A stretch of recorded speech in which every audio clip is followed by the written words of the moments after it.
Movie की शुरुआत में हम लॉन्जबे और डकमस नाम के दो डक्स को देखते हैं जो किसी केज में बंद थे। लॉन्जबे उस केज को अपने टैबलेट की मदद से खोलने की कोशिश कर रहा होता है। डकमस उससे कह रहा होता है कि ये केज तुम्हारी टैबलेट से नहीं खुलने वाली है, और वो जोर से धक्का देता है और उनका केज वहाँ से नीचे गिर जाता है। तभी दरवाज़ा खोलकर एक आदमी आता है जो उस केज को लेकर खेलने लगता है। तभी वहाँ मिस नॉट नाम की एक लेडी आती है। वो डकमस को निकालकर उसे मारने को दे देती है और लॉन्जबे को अपने साथ ही लेकर चली जाती है। आगे हमें 3 दिन पहले का सीन दिखाया जाता है। लॉन्जबे अपने टैबलेट पे गेम खेलने में बिजी था। वहीं हम लॉन्जबे के फादर पेंगली को देखते हैं जो अपने मास्टर से एंशिएंट कला को सीखने की कोशिश कर रहा होता है। तभी वहाँ उसके पास लॉन्जबे भागता हुआ आता है और उससे पूछता है कि वो लोग उड़ क्यों नहीं सकते, वो कब तक ऐसे ही एक जगह रहेगा। पेंगली उससे कहता है कि वो लोग मैंड्रीन डक हैं और उन्हें उड़ने की कोई ज़रूरत नहीं है। वो उसे कोई नया गेम डाउनलोड कर लेने को कहता है, पर लॉन्जबे कहता है कि अब वो टैबलेट पे कोई गेम नहीं खेलना चाहता क्योंकि वो अब इन सब से ऊब चुका है। वो उड़ना सीखना चाहता है ताकि वो बाकी दुनिया देख सके। पेंगली उससे कहता है कि उसे उड़ना सीखने की कोई ज़रूरत नहीं है क्योंकि यहाँ उनके आइलैंड के पास उनकी ज़रूरत की सारी चीज़ें मौजूद है। तभी लॉन्जबे के पास मास्टर का एंशिएंट बुक नीचे गिर जाता है। लॉन्जबे उसमें पढ़ता है कि हर 100 साल के बाद उनकी दुनिया पे अंधेरे का शैतान आता है जो सूरज की सारी ऊर्जा को अपने अंदर समाने की कोशिश करता है और दुनिया खत्म होने के कागार पे पहुंच जाती है। पर कोई उस अंधेरे को रोक सकता है तो वो है सनडक। पर दुनिया को बचाने के लिए सनडक को अपनी जान गंवानी होगी। लॉन्जबे अपने डैड की तरफ देखता है क्योंकि सबको पता था कि पेंगली ही सनडक है। पेंगली उससे बुक छीन लेता है। लॉन्जबे भी उस बुक की बातों पे भरोसा नहीं करता है और वहाँ से चला जाता है। उसके वहाँ से जाने के बाद वो मास्टर पेंगली से कहता है कि हमेशा वीडियो गेम खेलने से उसके हेल्थ पे असर पड़ेगा। पेंगली उससे कहता है कि जब तक वो गेम खेलता रहेगा वो उड़ना नहीं सीखेगा क्योंकि लॉन्जबे ही रियल सनडक था और इसलिए पेंगली नहीं चाहता था कि उसका बेटा किसी खतरे में पड़े क्योंकि उस बुक के हिसाब से रियल सनडक को अपनी जान गंवाकर दुनिया बचानी पड़ती है। और इसीलिए पेंगली ने इस बात को और किसी को नहीं बताया था सिवाय अपने इस मास्टर के। आगे हम एक मार्केट को देखते हैं जहाँ कैंगा और निक नाम के दो चोर वहाँ के दुकान से कुकीज़ चुराने की कोशिश कर रहे थे। पर तभी वहाँ कॉपर नाम का पुलिस ऑफिसर अपने डॉग के साथ आता है और उन दोनों चोर को पकड़ने के लिए उसके पीछे भागता है। वो सब भागते भागते एक बंद पड़े रेलवे ट्रैक पे जाते हैं, पर अचानक से उस पर ट्रेन आ जाती है और वो सब किसी तरह अपने आप को बचा पाते हैं। उस ट्रेन से मिस नॉट निकलती है जिसकी खूबसूरती देखकर सब हैरान थे। मिस नॉट अपने आप को एक घर में ले जाने को कहती है। उसके पास उस घर की तस्वीर भी थी। वहाँ एक आदमी आता है और कहता है कि उस घर में तो कई साल से कोई भी नहीं रहता है, और वो मिस नॉट को उसके सामान के साथ उठाकर अपनी ट्रॉली पे रख लेता है और उसे उनके घर पहुंचाने निकल जाता है। यहाँ लॉन्जबे अपने टावर से देखता है कि कुछ डक्स का ग्रुप उनके आइलैंड पे आया है, पर उन डक्स का लीडर की बेटी एरिका अपने ग्रुप से निकलकर वहाँ टावर के पास रुक जाती है। लॉन्जबे उसे छुपकर देखने लगता है। वो सारे डक्स वहीं रुकते हैं। उन सब का लीडर डकमस नाम का एक डक होता है। वो अपने ग्रुप से कह रहा था कि वो लोग सही सलामत हवाई पहुँच चुके हैं। लॉन्जबे वहाँ से उनकी बातें सुन रहा था। वो कहता है कि कैसे डक्स हैं, इन्हें ये भी नहीं पता कि ये हवाई नहीं बल्कि चाइना है। तभी उन सारे डक्स के पास पेंगली आता है और उनका अपने आइलैंड पे वेलकम करता है, पर डकमस उससे रूडली बिहेव करता है और कहता है कि वो यहाँ हवाई में छुट्टियाँ मनाने आए हैं। पर पेंगली उसे समझाता है कि ये हवाई नहीं बल्कि चाइना है, पर डकमस उसकी बातें नहीं सुनता है और उसे वो एक मैप दिखाकर कहता है कि ये हवाई है, वो कभी गलत नहीं हो सकता है। और इसी बात को लेकर उन दोनों में वहाँ झगड़ा हो जाता है। तभी पेंगली का मास्टर उससे कहता है कि उसके सूरज को पंप करने का टाइम हो गया है। उन सारे मैंड्रीन डक का मानना था कि पेंगली ही सूरज को उगाता और डुबाता है। डकमस उस पर हंसने लगता है कि वो उससे डरकर भाग गया। वो अपने सभी ग्रुप्स की आर्मी से कहता है कि वो सब वहाँ पास की क्रूज में आराम करेंगे। इधर मिस नॉट के घर पे कॉपर नज़र रख रहा था क्योंकि उसे वो पसंद आ चुकी थी। तभी वो देखता है कि वो दोनों चोर वहाँ भी पहुँच गए हैं। निक मिस नॉट के घर के बाहर रखे सामान को खोलने की कोशिश करने लगता है। तभी कॉपर आकर उन्हें पकड़ लेता है और मिस नॉट को जाकर बताता है कि ये लोग उसके घर पे चोरी करने वाले थे। पर मिस नॉट उन्हें कॉपर से बचा लेती है और कहती है कि वो इसे छोड़ दे क्योंकि ये उसी के आदमी हैं। कॉपर उन्हें वहीं छोड़कर चला जाता है। वो दोनों मिस नॉट को उन्हें बचाने के लिए थैंक्स बोलते हैं, पर वो उन्हें एक डक की तस्वीर देती है जो लॉन्जबे की होती है और कहती है कि ये एक बहुत ही रेयर डक है और उन्हें वो पकड़कर उसके पास लाना है। वो दोनों कहते हैं कि ये काम वो बड़े आराम से कर देंगे और उस डक को ढूंढने वो दोनों निकल जाते हैं। रात में लॉन्जबे छुपकर एक खुफिया रास्ते के थ्रू उस क्रूज के अंदर पहुंचता है। वहीं डकमस के पास उसकी सेक्रेटरी डून आती है और कहती है कि उसकी डॉटर ने उनके रूल्स को तोड़ा है और उसे अभी तक पनिश भी नहीं किया गया है। इससे उनकी आर्मी को गलत संदेश जाएगा। डकमस एरिका को पनिशमेंट के तौर पे एक रूम में बंद कर देने को कहता है। डून एरिका को उसी रूम में ले जाकर बंद कर देती है जहाँ लॉन्जवे छुपा था। लॉन्जवे अपना सर ढककर भागने की कोशिश कर रहा होता है, पर एरिका उसे देख लेती है और उससे पूछती है कि तुम कौन हो और यहाँ क्या कर रहे हो। लॉन्जवे उससे कह देता है कि वो उसे यहाँ से बाहर निकालने आया है और वो उस खुफिया रास्ते से होते हुए उसे बाहर लेके आ जाता है। एरिका बाहर आकर बहुत खुश हो जाती है। वो देखती है कि लॉन्जवे उड़ नहीं सकता। लॉन्जवे उसे अपने बारे में बताने लगता है कि कैसे उसके डैड ने उसे उड़ना नहीं सिखाया, क्योंकि वो कहते हैं कि मैंड्रिन डक उड़ते नहीं हैं।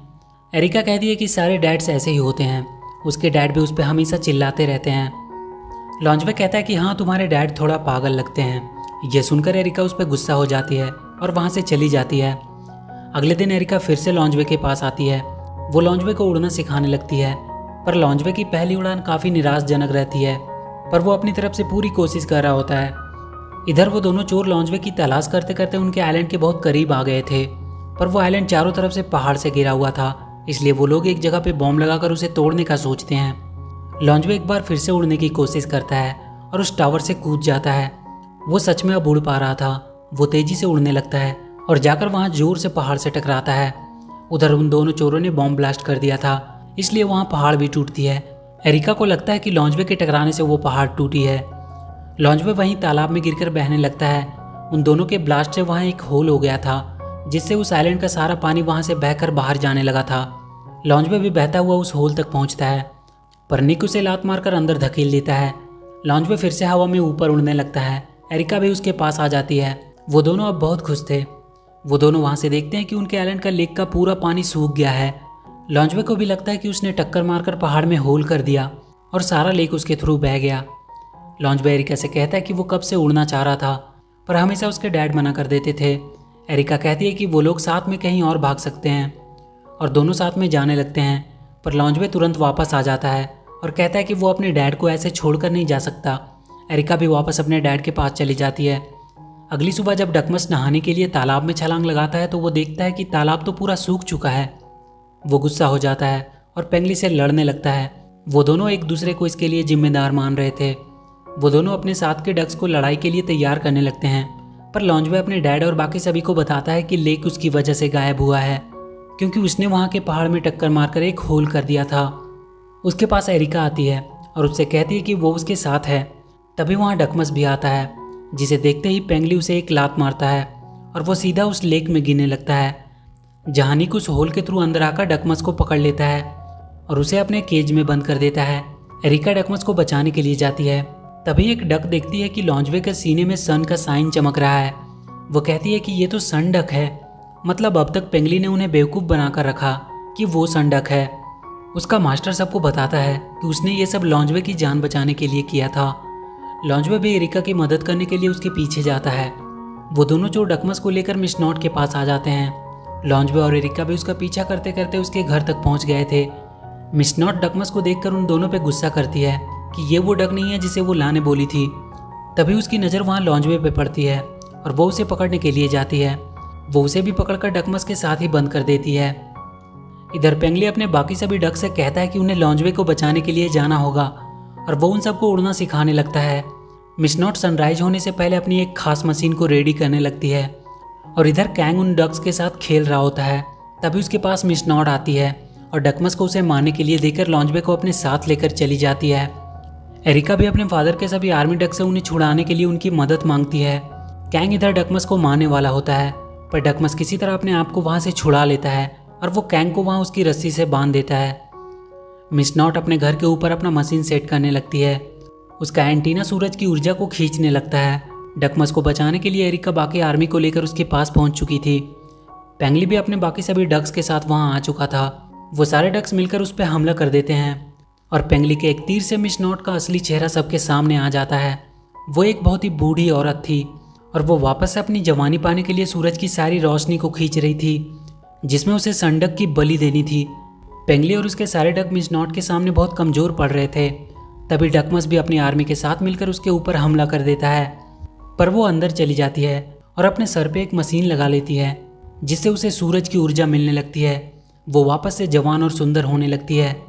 लॉन्जवे भी उस केज के साथ ही वहाँ से भागने की कोशिश करने लगता है, पर वहाँ के एक तार से बिजली के झटके लगने से उसका केज टूट जाता है मिस नॉट उसे पकड़ने लगती है। बाहर सारे डक्स मिलकर उसका एंटीना तोड़ देते हैं और पेंगली अपने डक्स के साथ मिलकर सूरज की रोशनी को एंटीना तक पहुंचने से रोकने लगता है। पर मिस नॉट के पास एक और बैकअप एंटीना था। उसकी मशीन फिर से काम करने लगती है। लॉन्जवे वहां से भागने की पूरी कोशिश कर रहा होता है। मिस नॉट उसे पकड़े हुए थी। लॉन्जवे सूरज की तरफ अपना हाथ करता है और सूरज का सारा पावर उसके सीने पे पड़ने लगती है और बहुत जल्द उसकी पावर से वो एक जलता हुआ आग का गोला बनकर मिस नॉट के घर में गिरता है। उसका सारा घर बर्बाद हो जाता है। एरिका लॉन्जवे को ढूंढने जाती है। वो वहीं दबा पड़ा होता है। सब सोचते हैं कि वो मर चुका है, पर लॉन्जवे जिंदा था। एरिका उसे गले लगा लेती है, पर वो मास्टर कहता है कि ये कैसे पॉसिबल है। उसके बुक में तो लिखा था कि संडक अपनी जान देकर दुनिया को बचाएगा। लॉन्जवे उससे कहता है कि ये सब बातों में वो विश्वास नहीं करता, उन्हें अपनी बुक बदलनी चाहिए। आगे हम देखते हैं कि कॉपर मिस नॉट से मिलने आया है, पर मिस नॉट अब एक बूढ़ी औरत लग रही थी, पर फिर भी कॉपर को वो सुंदर ही लग रही थी और वो उसे अपने साथ डेट पे आने का पूछता है। और इसी के साथ ये मूवी यहीं ख़त्म हो जाती है। तो वीडियो अगर अच्छी लगी हो तो please do like and share the video and please subscribe to my channel and press that bell icon.